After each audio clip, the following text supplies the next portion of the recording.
political parties. Now, for the Republicans, the message is clear. Get Hillary Clinton. That's it. Now, this is May 2014. It's not fall 2016. So why are the Republican leaders throwing every attack they can think of at Hillary Clinton? Could it be they lack confidence in their own crop of candidates? After all, Chris Christie is in a ditch. Rand Paul's isolationism is in direct conflict with Marco Rubio's saber rattling. Meanwhile, the Tea Party crowd can't stand Jeb Bush. It is a total mess over there. Here's the truth. Hillary Clinton unites Democrats. Every major Republican leader divides the GOP. So what does that leave the Republicans with? Nothing but the politics of personal destruction, which for them is politics as usual. You know who Hillary Clinton unites? Hillary Clinton unites Republicans. Well, okay, we're going to have a big fight about this, I can tell. In the Crossfire tonight, we've got the Democratic National Committee Communications Director, Mo Elathi, and the Republican National Committee Communications Director, Sean Spicer. Now, Kevin, you're a guest host. I'm going to let you go first. Well, thank you, Van. Mo, you worked on Hillary Clinton's 2008 campaign. You know how the inevitability message worked the first time around. I mean, did you learn anything from that campaign? Well, look, I, as someone that was there last time, I can tell you, I know inevitability does not work. And I think Governor Patrick was right over the weekend in guarding against that notion that anyone should be considered inevitable. Here's the reality. I don't know if she's going to run. I don't think she knows if she's going to run. It's hard to project inevitability when you don't know that simple fact. But whether or not she runs, we're going to have a spirited contest, I expect. I think we are going to have... You're going to have a spirited contest inside the Democratic Party? I think no matter who runs, there is going to be a contest. I don't think that anyone expects her to by herself. And let me say this, should she run? She hasn't even decided if she's going to run yet. But regardless of who runs on our side, I like our bench a whole lot more than their bench. Dude, the problem is their bench has one seat. We actually added a second row to our bench. We can go on and on and on with the number of people that are competing. You have a one seat bench. It's Hillary Clinton or nothing. I mean, yeah, if you want to cart Martin O'Malley, but Elizabeth Warren's tugging the party to the left, and I don't see a ton of other people clamoring to get in. Bernie Sanders is talking about an independent run. God bless you. I mean, but that's the extent of your bench. Well, and obviously, having one person is enough to terrify your entire party into attacking her all the time, including your boss, Reince Priebus. I want you to hear. I'm sure you saw this despicable, horrible thing he did over the weekend. Let's listen to your boss talking. I think that health and age is fair game. It was fair game for Ronald Reagan. It's fair game for John McCain. When people came at John McCain and said maybe he's psychologically not fit because he was a prisoner of war. Well, now where he's going here is saying that in May 2014, Karl Rove is right to be making up stuff about brain damage. Is this your strategy, just to go down the garden path on this kind of stuff? First of all, it was President Clinton, as you recall, who actually came out and said, actually, the circumstances around her health were a lot worse than anyone ever thought. So if we're talking about RNC surrogates, we don't usually count President Clinton as one of them. But they're the ones who continue to bring this up. I think the health and fitness of any candidate for office, Republican, Democrat, is fair game. Hold on. Well, don't you think you look a little bit desperate, though, at this early stage to be rolling out these kind of almost desperate? What the Democrats want, or rather the Hillary Clinton machine wants, is to be able to go on this faux book tour, create a narrative that she's got great. What is causing people pause, including I think probably the Clinton campaign and the Democratic Party, is that her record is starting to get away in the way of her rhetoric. Whether it's Benghazi, Boko Haram, I mean, over and over again. And you're hypersensitive to that record. I mean, look, I love this administration's foreign policy record, and I'll put it up against anything a Republican says any day of the week. When Dr. Rove went on national television and made his ridiculous medical diagnosis that's about as bad as his political prognosticating, Reince Priebus and a lot of other Republicans ran to his defense, and they're welcome to do that. I think that was as much a play for 2016 as it was for 2014, because I think Republicans right now are nervous about turnout in this midterm election, and so everything, hold on, everything you're talking about, if that were not true, then you would be talking about the issues that people care about instead of focusing on issues like Hillary Clinton's health, Benghazi, IRS, Can I just ACA. hold on. I got Go ahead. Okay, I want to get a shot. Hold on. Here's the shot. I'm going to quote Mo Elathi to Mo Elathi. February 13th, we appeared at this very table. This is you.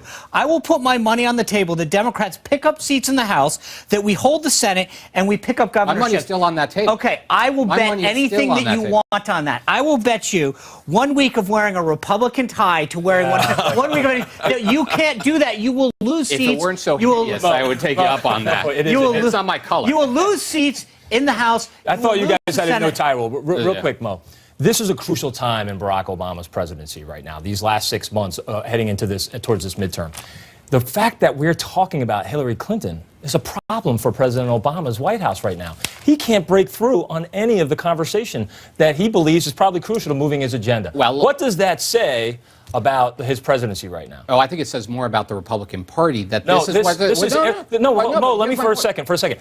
Democrats, from Elizabeth Warren to Tim Kaine, are more excited about talking about Hillary Clinton than they are President Obama. It's a problem for your party. Look, I don't think that's true at all. I think the president's out there every day talking about an economic agenda to help grow the middle class and move our country forward. Democrats are there standing arm in arm with him in the Congress trying to pass that agenda. Time after time, when the bills come forward, the Republicans block them, whether it's anything from immigration reform or raising the minimum wage. The Republicans are not honest brokers in this dialogue, and they're focused but every on one the of them's things. running from them. Honestly, I really do believe your party, as well as the public, has begun to tune the president out. Why is it, Kevin, that when you guys have 1,000 voices, it's a great thing. We have 2 voices, and we can't somehow handle that. It doesn't make any sense to me. I want to ask you a question.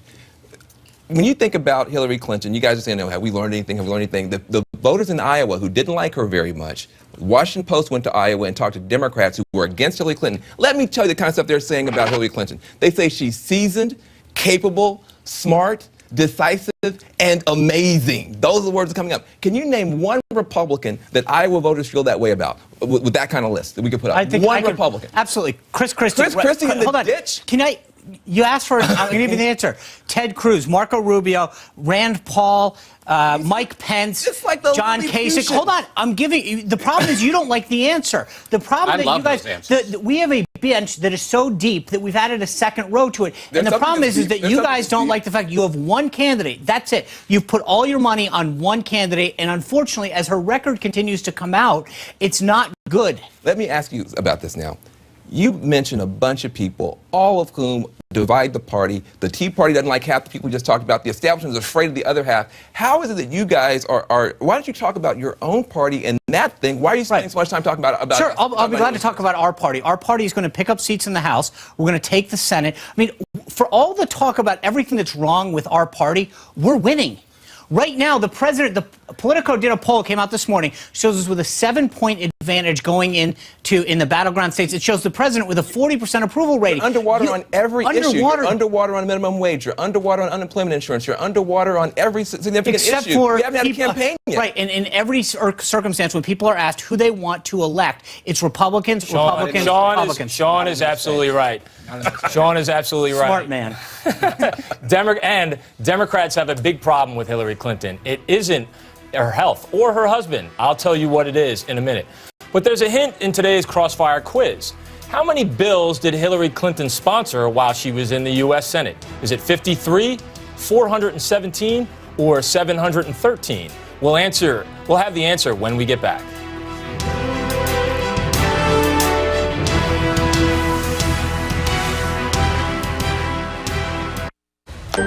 Predicting the future. Welcome back. Here's the answer to today's Crossfire quiz. According to Congress.gov, Hillary Clinton sponsored 713 bills as a U.S. Senator, but only 3 of them became law.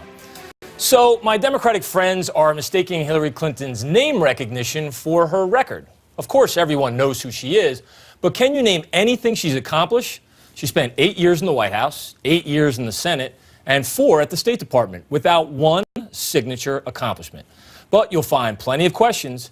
Hillary Care, Benghazi, Russia, and now Nigeria. Couple all of that with her lack of a record, and it adds up to big trouble for the Democrats. In the Crossfire tonight, the top communications men from both political parties.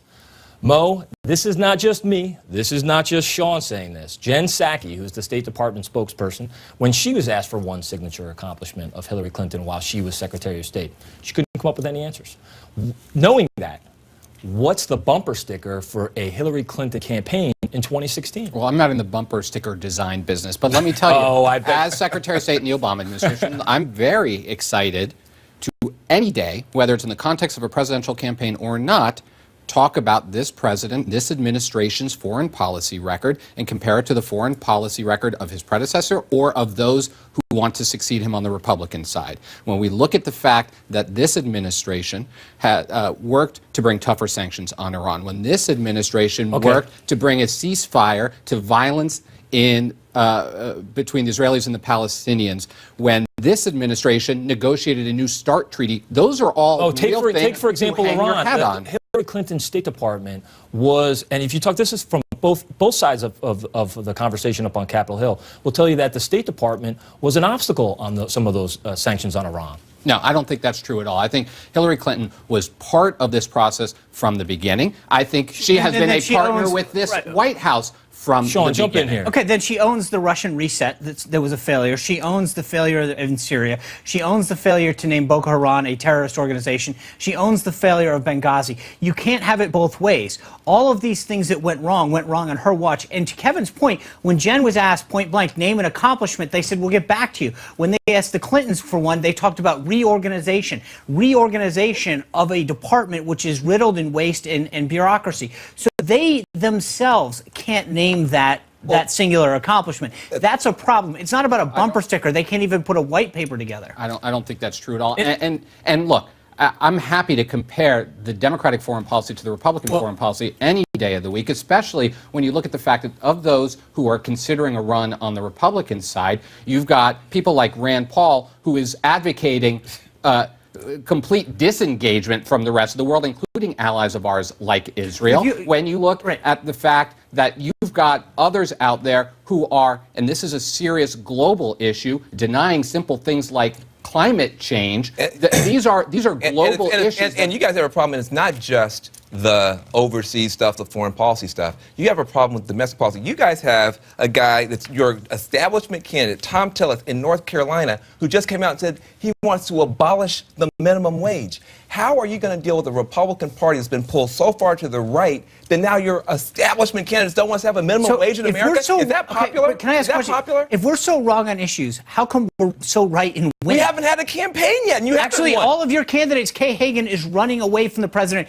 Mark Pryor's running from the president. Exactly right. Bigich is running from the president. Landry, they're running ads against their own party because they don't want anything to do with you guys. And that's a good point. And I want to go back to a point here too. I mean, the president's approval rating is in the low 40s for a reason. How does Hillary Clinton, in even a potential 2016 campaign, not run? How does she escape the idea that this is going to be a third term for a president whose approval ratings are in the 40s? Well, the president's approval ratings are much higher than the Republican Party's approval ratings. So let's start every there. day. I mean, that's the first. Every day. Now, We're not running against but we're the going to Republican win Party in 2014. But you're not running for anything either. Right? And this is the problem that I think your party is going to have in 2014 and in 2016. I can't name a single thing that a Republican candidate running in 2014... Then why are you losing so badly? We haven't had a campaign yet. Let's go state by state, and I defy you to show me the path to the majority. Do you think that you will actually net pick up seats in the House? I think we're going to do very well in this House and possibly pick up seats. I think we are going to hold the Senate, and I think there are going to be more Democratic governors at the end of the night than there were at the beginning of the night this November. You guys want to prosecute this thing. You are one of the top guys in your party. I have got to ask you real questions about your party and what you love to call diversity. It looks like complete and total disarray. You actually have people running for office now, running for the Senate in Georgia, saying when they get elected, they're going to turn on Mitch McConnell, your leader. Do you support Mitch McConnell remaining the leader in the Senate? Yes or no? Absolutely. If Mitch McConnell, of course. Well, first of all, no one's asking my opinion. If Mitch McConnell is reelected in his race, then it is up to the Republican senators to choose their leader. I don't see any reason why Mitch McConnell wouldn't be, but I don't think anyone's looking at me to ask how. But don't you think it's somewhat bizarre that you think your party is prepared to govern, and you got people who, you talk about people running against Obama, you got people running against Mitch McConnell in your own party. Do you think it was odd the fact that you guys kicked Joe Lieberman out of a party and Ned Lamont there are things that happen when you don't have the White House. Right now, your party's getting dragged left by Elizabeth Warren. I think that's a little odd that a woman's been in office for like 18 months is pulling the entire Democratic Party to the left. I think the entire country is concerned about income inequality. Elizabeth Warren is a huge champion for that. You guys apparently think income inequality is not that big a deal. But we're not outdoor. You've got a guy named Bill de Blasio up in New York now that everyone's trying to figure out, are they to the left of Elizabeth Warren or are they to the left of Bill de Blasio? But you guys, without even having a multiple... Here's the big difference. Here's a very fundamental difference. The Democratic Party is unified behind an agenda of increasing opportunity for everybody. The Republican Party is finally unified as well. It's unified behind the Tea Party. The Tea Party has been fighting this war. It has won the war because even the so-called establishment candidates that are winning are being pulled. You know what? Here's the thing. You guys don't want all of the policies right now of the Democratic, of the left, are failing. You can't name a single function of government that's working really, really well. Healthcare.gov is a disaster. How about the economy, Sean? Which is leaps and bounds better than it was. We're at a 30-year low of labor participation. More people are choosing to stay out of the workforce than in. That is at best a D-. That's nothing to be proud of. You think that the economy right now is living up to its full potential, so it's going to be an asset for you? No, come on. Now, I didn't say that's living up to its full potential. Everyone is saying that there is still room for it and need for it to grow. But it is certainly better than it was at the beginning when this president took office. It is certainly. I think that's right. Tough message. Imagine how much better. Imagine how much better it would be if you guys passed the jobs bill. If Republicans would actually stop being obstructionists and actually work together. I mean, I know you guys. Thank you. Exactly. As you're painfully aware, I mean, Kevin, this was litigated in 2012 as well, and the American people understood that this was headed in a better direction. Every election is a contest for the future. Here we go. Amen to that. Stop. Okay. Now, we guys want you at home to get in on this debate and this argument. We got a fire back question for you. Are the Republicans just scared of a Hillary Clinton candidacy in 2016? Tweet yes or no using hashtag Crossfire. Going to give you those results after the break. Also, we're going to have the outrages of the day. Just when you thought the gun control debate couldn't be any more out of control, wait until you hear what a Republican in Arizona thinks about it when we get back.